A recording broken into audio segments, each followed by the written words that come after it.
በስደት የምሰራውን ገንዘብ እንዴት የተባረከና የተቀደሰ ላድርገው? ብዙ ዓመት ወጣው ወረድኩ፣ ነገር ግን እስካሁን በእጄ ላይ አንድ ገንዘብ የለም። ምን ላድርግ?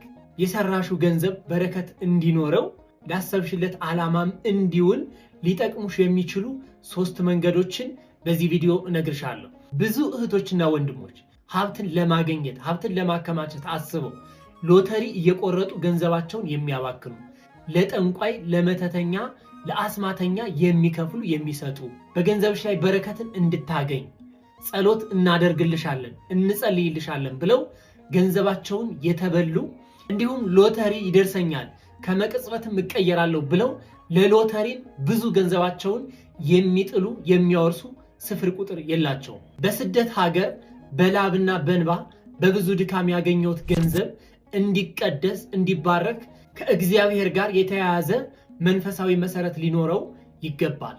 በላብሽ ያገኘሽው ገንዘብ በረከት እንዲኖረው ሊረዱሽ ከሚችሉ መንገዶች ውስጥ የመጀመሪያው በኩራትሽን ለእግዚአብሔር መስጠት ነው።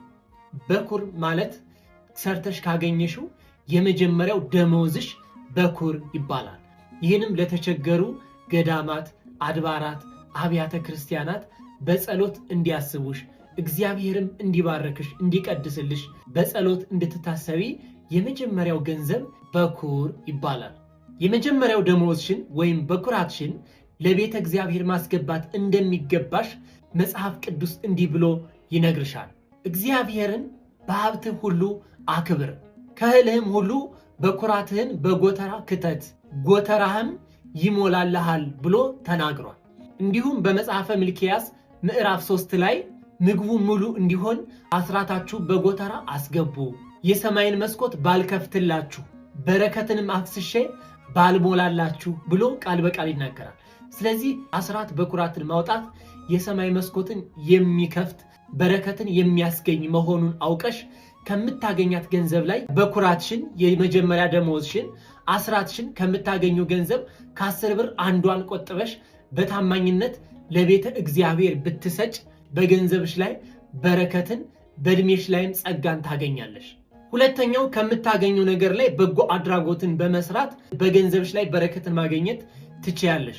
አንቺ ከሰዎች ተለይተሽ በስደት ያለሽው ወገኖችሽን ለመርዳት ሰዎችን ለማገዝም እግዚአብሔር መርጦሽ ሊሆን ይችላል።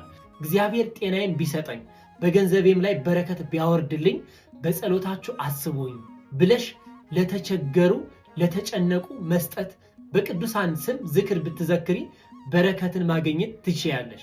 ለድሃ ቸርነትን የሚያደርግ ለእግዚአብሔር ያበድራል በጎነቱም ይመልሳል ብሎ ጠቢቡ ሰሎሞን እንደተናገረው ለድሆች ያደረግሽው ርኅራሄ የሰጠሽው ስጦታ ለእግዚአብሔር እንዳበደርሽው እግዚአብሔርም አብልጦ እጥፍ አድርጎ እንደሚመልስልሽ አምነሽ የተቸገሩትን መርዳት ይገባል።